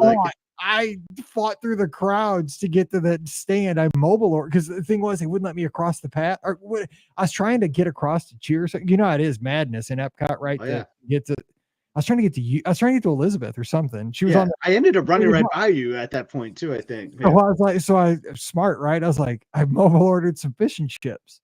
So I told the person, I was like, look, I have a mobile order on the other side of the path. I got to get across to my fish and chips. Dude, I don't care, dude. It was like 1 o'clock and I just run 28 miles according to my run keeper. That's it. I'll tell you what, it tasted so dang good. I don't care if it was 100 degrees and I was in the blazing sun. It was awesome. Yeah. But the evening experience, the night experience is so much better for that. And once because like the food is so hot to eat. Oh my gosh, and then you're gonna end up. I've sat on the curb there in the UK, just like eating it. I'm like, this is ridiculous because the seating is so full. But my other reason is the seating. Like if you can find like a good seat on like a cool night or whatever, and you're just looking out at the World Showcase Lagoon, like it is one of the most beautiful spots, I think, and it can be quiet too. Like if you get really down there, there's some tables and chairs down there. We used to watch Harmonious from down there a lot. It is just an awesome spot to be. You just relax. You got your fish and chips. It's comfortable, and I think that experience is so much different at night than it is during the day. In my opinion, so much better. I agree. Yeah, totally. I mean, but I'm not saying like I'm not against having fish and chips in the middle of the day either. No. It tastes so good. It just sounds so good right now. I just something about that at night. It's just so good, and you just relax on the lagoon. Just perfect. I was trying to think of the birds as aggressive at night because the birds are wild. Like at that's true. that's the thing you got to contend with at that place. That's true. I birds. think they've done a lot better. Like, 'cause Flame Tree used to be the worst. With Flame birds. Tree was awful. Like, yeah. poor Mike and his family. Like, in our early days of like getting to know each other's families, like Emily had the biggest meltdown at Flame Tree once because like Emily hates birds. She has Oh a fear of them. no! And they just kept like coming after her the whole time, and Emily had a meltdown. Well, because I mean, and they're big. Those birds are. I mean, they're big birds. Yeah, I mean, that's the only time I've ever really seen Emily have a meltdown. It's weird. It's like over birds, like getting after her food. Like it's happened multiple times. It's crazy. That's funny. I get it. So here's my. But they cleaned that area up. They have did. fixed that spot so much better now because they have like distractions now, or like kind of like how they do at the Mexican counter service restaurant. They kind of have like that big owl, that sits in the pavilion area that kind of prevents birds from coming. I think they started doing something like that at the fish and chip area. I'm not 100% certain, but yeah, like birds though, man. You got to be careful when you're eating outside at Walt Disney World with the birds, man. They are aggressive. They are. We get a lot of questions about solo traveling and stuff, and there's a lot of things to think about. So like if you're solo, because Scott, you always go with your family, so you don't think about this. Like when I go down for like a media thing or like for a race weekend and like you don't go and I'm not hanging out with you or something, and I go to Epcot, right? And I'm like, I gotta get me fish and chips, or I gotta get me a the empanadas or something from over at Mexico, or the counter service. And I sit down with my order, and I'm like, yeah, I'm getting that. Life is so good. But then I'm like, dog, I forgot to get napkins. I forgot napkins. Dude, I'm getting ready to take my Instagram picture. I got my fish and chips. I got my fries. I got everything. And then I'm like, dog, I forgot to get malt vinegar and have them just put this thing over the top. And I'm like, oh. So then it's like, okay, I got a table, right? I've been stocking the table, so I got a table. But then do I like pick up my food and take it over real quick to that cart to get malt vinegar? Because if I do that, I'm gonna lose my table. Mm-hmm. And then do I leave my food because I'm scared somebody's gonna like clear my it's your pop refill story at ABC's commissary all over again. Such a pickle when you're solo traveling. Like you need almost that's like when you like don't like acknowledge someone, like, hey, yo, like if someone's walking around, like, hey, do you mind giving me a few napkins? I'll give you a few French fries if you give me some napkins. Right. You need help. I have done that. I've been like, look, I'm going to get malt vinegar. Please don't. Can you just watch my spot? Yeah. But with the birds, I mean, you know that's a big ask. Like, dude, if those birds come in, could you just jump over my tray, please? Dude, it's game over. Like, you might as well go up and reorder your food. Exactly, and then it's another 30 minutes. Okay, real quick. So mine is kind of like an afternoon in the spring or in the fall kind of situation, and it's kind of like what Scott said, because this is the opposite. He said night. This is a good thing to do in the spring or in the fall in the afternoon, like during the day. And it's to get the Shogun platter at the Japan pavilion and sit next to the koi pond. Mm-hmm. Oh man, that is my jam. Because that's a daytime thing. Now you can do that at night, but I like it during the day because it seems like you can hear the live entertainment happening on the World Showcase Promenade. Sometimes the drummers are happening right below you down there if they have live entertainment going there. If it's in the springtime, you might have the springtime bands playing over in the American Gardens Pavilion. You can hear them. If it's in the fall, you might hear some of the Eat to the Beat concert going on, early. Probably not, because it's in the afternoon, so it's probably too early for that. But you might hear, like, earlier they used to have Mariachi Cobre playing there. Now they're back to Mexico, but you can hear things happening. It's just, there's like you're up there and it's peaceful with the koi pond, but you can kind of still look down and see people scattering here and there. There's a heartbeat to Epcot. You're kind of looking down at all the action. So it's peaceful, but still you're close enough to see that you're at a theme park. And God, that food's good. I love that stuff. Yeah, it's good. So yeah, I actually like that spot during the day better too, because like it's shady enough back there, right? It's comfortable. Cool, even when it's hot, it's not that bad up there, right? And if you listen to our live show, Eric talked about this as his favorite snack, like that. You get like a shaved ice to go along with it too, Mike. I know I'm just like adding on to your scenario here, but like you might as well have a shaved ice too to go along with it. And like, oh man, that is a perfect setting. Little wacky gory. I want it right now. You remember, again, speaking of things that we don't have anymore, but that were awesome. Remember when we had what was it, the candy lady that made the Oh yes. Yeah. What was her name? Miyuki, I think. Yeah, she was amazing. We watched her and many times make those little candy sculptures. Mm-hmm. Yeah, and the lady that used to be over at the Polynesian that made the Lays. Yeah. There's lots of cool little touches like that we used to have. Super cool. Yeah. All right, Ricky, what you got? So this is usually the thing that I do in the summer when it's really hot, and because obviously, you know, again, as I mentioned, I don't get there rope drop. I get there in the middle of the afternoon, so it's still really relatively blazing hot when I get there. So I will make sure, and again, this could also work in the winter when, you know, it's getting a little chilly out, and you know you're starting to feel that nip in the air.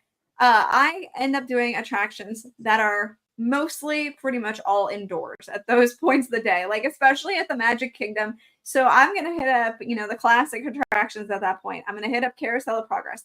I'm gonna hit up Country Bear Jamboree. I'm gonna hit up Enchanted Tiki Room. And those are like all things that I, especially at the Magic Kingdom. And then usually I'll take a ride on the TTA. It's especially if it's summer, because you got that breeze going a little bit, and that's like one of my favorite things is the breeze going during the afternoon on the TTA. But you know, just getting into some of those places that are indoors, so it's not completely like you're not just dripping with sweat everywhere. You get a little bit of that air conditioning. The shows are long enough that you can really soak in the air conditioning a little bit and just enjoy. And I feel like that's a really good option. You could do, you know, the same thing again at, you know, some of the other parks. You know, do some of those indoor attractions. I usually always do like Star Tours in the middle of the afternoon because it is hot, and so I'll usually do that one, like I mentioned before. And I'll usually do at Animal Kingdom, it's probably like It's Tough to Be a Bug is probably the one I'll do. Now, of course, that's going to be going away here soon for the Zootopia attraction.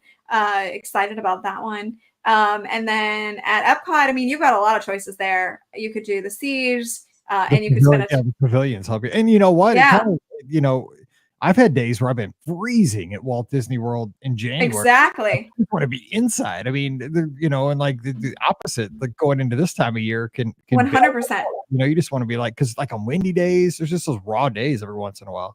You just want to be warm, and yeah, exactly. Can I get a little warmth today? You don't think about it, but it happens. I have literally spent an entire afternoon in the Land Pavilion. I swear to you, I ate lunch at Sunshine Season. We did Living with the Land. We did Soarin'. We did the Awesome Planet. And like, it was seriously, I spent probably 3-4 hours in the Land Pavilion just that one day. It was awesome. Because that's actually how the park was. It is. For you to see it, we get so caught up in like, gotta do. Exactly. It's actually enjoyable when you slow down. Yeah. It is. So if you do need like either to cool down for a little bit or warm up for a little bit, these are some great attractions to do that at.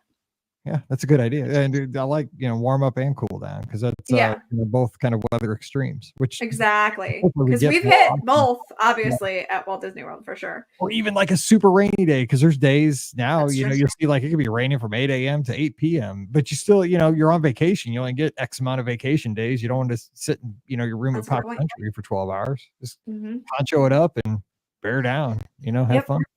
All right, Scott, we got. So I've done an attraction, I've done a restaurant. I'm going to do a mode of transportation for my time. So I like to drive. Mike, you know this, right? I'll rent a car a lot. You are. I like that you like to drive, because I usually right.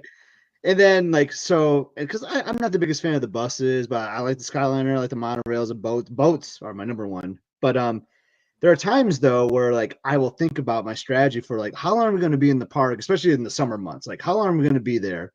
If we're going to be there after lunch and all that, I will say, let's take a bus. Yes. Not because of going to the park, because my favorite thing to do is after you spend a morning and a hot morning at Magic Kingdom, there's nothing better than having a nice, cold, air-conditioned bus with nobody else on it. Yeah. That is the best relaxation of my trip, honestly, because as someone that's driving a lot and like on the go and all that, I just get to sit back and relax in the air conditioning after being like dog tired from being in the blazing sun that morning, and I just get to sleep in that air conditioning and relax for once. So you just nailed one of the top things like that we never talk about. That might be one of the greatest things of a Disney vacation of all time. What do they say on social media? Like nothing hits like a Disney resort bus after That's true. like 12:30 p.m. Oh. heading back to Coronado Springs after a rope drop morning in July or something. You know, and sometimes I hope the bus driver gets lost because I just want that ride to continue on. For real. I'm with you. Yeah, no kidding. I mean, because you're exactly right. Because I mean, it's almost like because sometimes it's just your family, right? And I know it's a private bus. It's like a rolling meat locker. You know what I'm saying? Mhm. Like it's so cold. It's 150 degrees outside, and you don't care. And like you're just getting a tour, like a private. And a lot of times the bus driver like gets your vibe, like, okay, he wants to chill. I'm not going to talk to him. Yeah. Like you're gonna be asleep in 30 seconds. As soon as I they hit that thing with the air brake, it's like, Yep. But even if you don't sleep, like you can like post a couple photos from what you just, because if I'm driving, I'm not on social media. I'm not sharing our photos or whatever. It's a time where I can just like relax and like we spread out too. Like we're not like all three like seat next. Like Emily's in the far back, I'm in the middle. Liz is in the front. Each other enough. You're together for a week. You don't got to be sitting by each other. Isn't that not like the greatest part of vacation? That mid-afternoon bus. Like it's so great. It's better than any other bus. It's better than any other bus ride. Oh yeah. This might be the best segment of the entire year on the show right here. You just nailed the secret of a Disney vacation. What do we pay for? Forget the deluxe hotel rooms, the fancy meals. Nothing hits like that bus at 12:30 in July going back to your resort when you're the only one on it and it's like 37 degrees Fahrenheit. We got Jason, who's a local. He might do that he might be working one day locally and like, you know what? I need a good nap. I'm going to drive the Magic Kingdom and just take the bus. I need a midday bus ride. Oh my God, that is so right. I'm glad you two appreciate that one. No, I do, man, because I am so with you. Like when you do, like you're just like you've gone hard all morning, especially when it's hot. You've gone hard all morning, and you finally like, I got to tap out, man. I just had my Columbia Harbor House for lunch. You know, like clam chowder was a bad idea to have as my side in July, but I did it anyway because it's so good. I'm like, I got to go back and take a nap. It's like you're struggling, and like you walk up, there's nobody there. And then all of a sudden you see, oh my God, does that say Pop Century? Yes, it does. That guy pulls up, you walk on, he's like, let's roll. He doesn't even wait for anybody else. I know. He just lets go. You're like, oh, Walt Disney himself is smiling down from heaven on me. It's so good. Just love it. Rikki, close us out. What do you got as Walt Disney smiles down at me in a Pop Century bus for the next 20 minutes? Oh my goodness. I don't know how I can ever live up to any of this. So I'm done. No, I think the last one that I'm going to go with is honestly, it's the Wilderness Lodge, but it's not necessarily just at Christmas, which I know we talked about previously, because Wilderness Lodge at Christmas is next level. Not going to lie. It is fantastic. It is super, super special. But in the winter in general, Wilderness Lodge is where it's at. I'm not even gonna lie. It's seriously, it's cozy. It's got all the fireplaces, not just the secret one that we talked about before, but it's got the giant one in the lobby.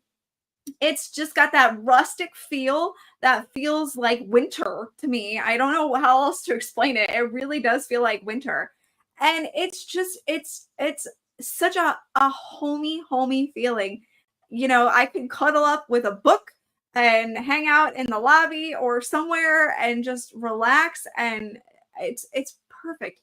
Or you could go to what used to be the Carolwood Pacific Room, but I'm not sure what it's called now.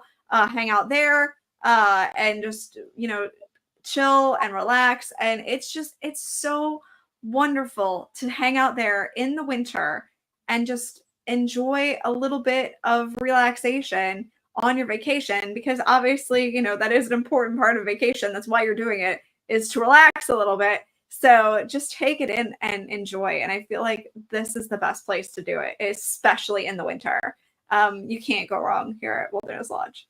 And in the winter, Mike, I might have beat you to this, but then you could just hop over to Geyser Point. That's the best time to be outside too. And yes, that's taking true. A cocktail too. That's a good point. Yes, I like that. I like that a lot. When you're from a place where, say in December, January, February, even into March, where it has just been cold back home, and like you've had to wear a coat every time you step outside, a big puffy coat for 3-4 months, but you can go over, like say, to a place like Geyser Point and just sit outside and enjoy a chicken sandwich and some fries and just feel like the sun on your face and like you can be in shirt sleeves. It's glorious.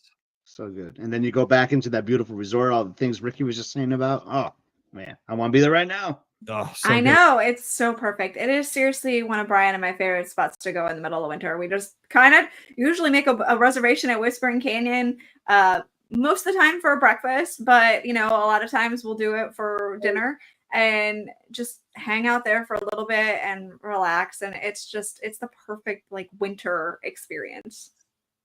We nailed it, I think, today. Yeah, I feel like we did. Carl nailed it with the show topic suggestion. We are ready for the weekend. That's right. So thank you, Carl, for the show suggestion. You guys have show suggestions. We love those. So you can either go to the Discord over at beourguestpodcast.com/Discord or Clubhouse, whichever one you want to add on there, and just jump in the current BOGP discussion. Say, hey, let's do a show on this. We'll definitely do that. Or Mike at beourguestpodcast.com for any listener questions or show topics.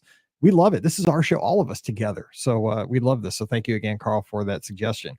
Don't forget, today's podcast brought to you by the Magic for Less Travel. We'd love to help you plan your next Disney adventure. Adventure is out there. Whether it's the Walt Disney World, Disneyland, Disney Cruise Line, or Adventures by Disney, we'll help you plan that trip for no additional cost to you. Check out all the details this weekend over at themagicforless.com. Please also use our Amazon affiliate link. It's beourguestpodcast.com/Amazon. And thank you so very much to our Patreon supporters. You guys make all these shows possible. We could not do this without your support. So thank you so very much for that. It's $5 a month. That's all it takes. And you get a bonus show every week called Mike in the Midwest. Come over this weekend. We'd love to have you. Patreon.com/BeOurGuestPodcast. Give us a follow on the social media. I'm at BeOurGuestMike. Scott's at Epscott, EPSCOT. Also check him out at Must See Adventures on YouTube. Rikki's at Rikki Nibs, RIKKINIBS, also over at DisneyWorldAfterAll.com. Also, check us out over on the Clubhouse. Come over, join us, beourguestpodcast.com/Clubhouse. And in about 48 hours, we'll have the live call-in show. And we want you to give us a call. We had so much fun last Sunday night. We're going to do it again this Sunday night, 7 o'clock Eastern, 6 o'clock Central. Facebook, YouTube, Twitter, Instagram, and Twitch. Just pick your place and give us a call. We'll talk Disney with you. All right, we're going to jump out of here and wish you a great weekend. Thanks for being a part of our community. We love it so much and hope you always enjoy the shows. So for Scott and Rikki, I'm Mike, wishing you a great weekend. Whatever you do, stay safe, stay healthy, and we'll see you real soon. All right, that was good. Oh my God, I just got a text. The second you just finished that is of Emily. She just submitted her first 2 college applications. Oh, that's awesome. I thought you said she was being chased by birds, which I was going to laugh at, but no. Okay. That's still awesome. I'm glad that she's 2 have been submitted. There'll be plenty more coming. I'm sure. Because like she just wants to do other essay questions because that's how she rolls, right? It's just like she wants more work. Like, yeah, of course. I don't actually want to go to University of Chicago, but their essay questions are fun, so I want to do those. Yeah, that was not me. No, I did not do that. No, for sure. Yeah. No, not me. Nebraska. Oh yeah. Oh wait, we still need to do the tour. We still need a tour in Nebraska. We need Oscars. Who does Nebraska play this weekend? They play Indiana, I think. 6-0. Indiana. That is at Indiana. The 6-0 Hoosiers. Dude, Penn State, like I was analyzing the schedule. Like Penn State, like is like in a really good spot because they don't play Oregon. They don't play Michigan. State? They do play Ohio State, but with Ohio State losing, like I don't know. Me and my friend, we're trying to like do all the math, like because it's so complicated with like one giant conference now, and now how the tiebreakers work. But like Indiana's got a really easy schedule. Indiana's got a good shot. They still play Michigan and Ohio State, I think, still, but I don't know. Yeah, but they'll probably beat Michigan.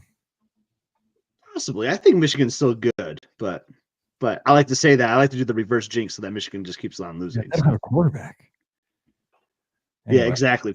I think Penn State is a lock for the 12-team playoff the way it's shaping out. Yeah, but they need a longer runway in Happy Valley, apparently. Didn't you hear his coach? They had to bus all the way to like 2 hours. I didn't hear that. No. Yeah, they had to because they had to fly to the West Coast. They couldn't get a plane big enough to take them. So they had to bus to a bigger city. Dude, the Spartans have been under the lights like all year. Like our opening game, we never get a night game. Was that night? Get a night game, and then our Boston College game. Oh, that was a heartbreaker, man. We should have beat BC on the road in the rain. So BC was at night, and then then Ohio State was at night, Oregon was at night, and now we're about to have 4 straight night games. You're killing me, dude. We get 11 o'clock kicks, and then you know how hard that is when you live 2 hours away and it's homecoming, and our parking pass is in the lot right next to the stadium, so it'll be impossible to get in there. I mean, it's great when you park. Dude, it's tough getting at Michigan State games right now because we have this 3-year freeway project that's happening. And it is right by, it goes right through the stadium. Like, it is a nightmare right now trying to get to East Lansing. Oh my gosh. It's I hate 11 o'clock kicks. They're so, it's like, I mean, I run before. So like I get up like 4 a.m, get my run in, and then I work in the back seat of the car on the way out to the game while Pam drives down 70. Yeah. It is ridiculous. The 11 a.m. games, that's tough, man. Yeah. 11. I know. So the Alabama game might be a night game if we both win, but that's in Alabama. But the Oklahoma game, because we play Oklahoma at home, that better be a night game. That better be a night game. I just don't get it because you're both central time zones too. Like, I mean, I get it. I mean, it's Mizzou bias. They don't like us. Anyway, especially if you're doing hardcore tailgating to get to that game that early, that's tough. If you're coming from where you are, like, oh yeah, it's like it's does Andy doesn't he tailgate or they tailgate to go up the night before and get a hotel? Okay. That's what a lot of people do. Gotcha. Yeah, they start tailgating like at 7, but I can't do that. Yeah, if you were getting a hotel, you're leaving at 5 in the morning. We can't because we have high school the night before that goes till 11 o'clock or 10 o'clock. You know, like we got a football game Friday night. So yeah. And Ricky and Daisy are just she's like, shut up. Oh man. It's fine. Those are fun episodes. I haven't been on a Wednesday and Friday in a while, so it felt good. So it's nice. Maybe next I'll have Pam be back or not, so we'll do it again. I have no idea if she's back or not. Yeah. And wait, what's the date next week? Yeah, I should probably be okay next week. It is. It's the 21st. So we're not at the end of the month yet. 14+7. Cool. Yeah, we should. All right. I'll see you guys. Happy birthday, Scott! Yeah. Thank you. You're welcome. All right. We'll talk to you guys later. See you guys. Bye. Bye.